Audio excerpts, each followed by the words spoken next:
What factors would you take into consideration, or will you take into consideration when deciding on whether to close a store?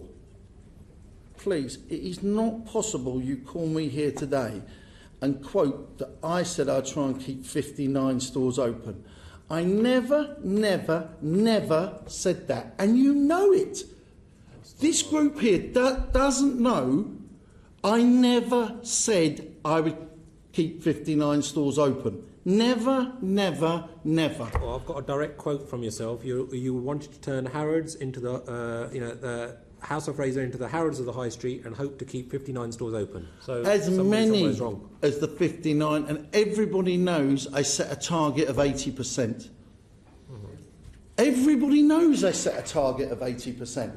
Okay. What person could keep 59 stores open besides God? It's impossible. It can't be done. Okay. Well, why do you want to drag me to these committees and try and get me to commit to things that can't be done? There's no point.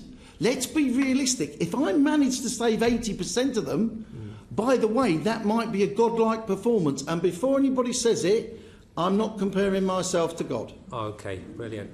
I don't think anybody else in the committee is either.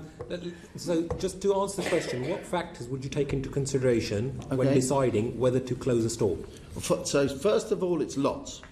So let's talk about a store. What time frame are you going to give me for keeping a store? 3 months, 6 months, a year, a 10-year lease, a 15-year lease? What time frame? Just give me an idea of the time frame.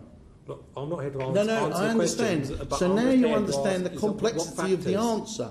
Because if I give an answer like that, everybody will say, you said that.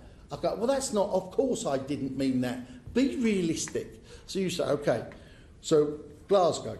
Well, have you committed to keep the #1 store open, Fraser's in Glasgow? Yes. How did you manage to do that? We bought it. So by definition, we committed £100 into Fraser's of Glasgow, so you can then invest in the store. What happens in stores that you therefore can't buy for whatever reason? That makes them very difficult to invest in. What happens if you have a landlord that wants it for development for something else?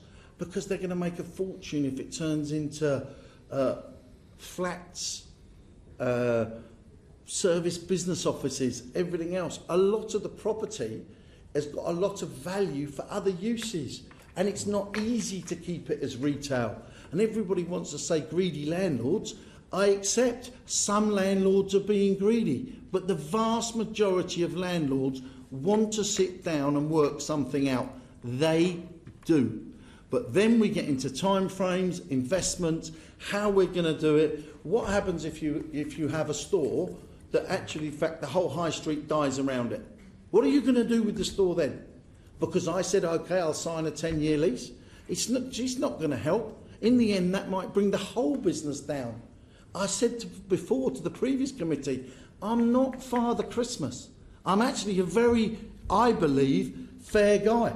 I try and be fair. I try and be balanced.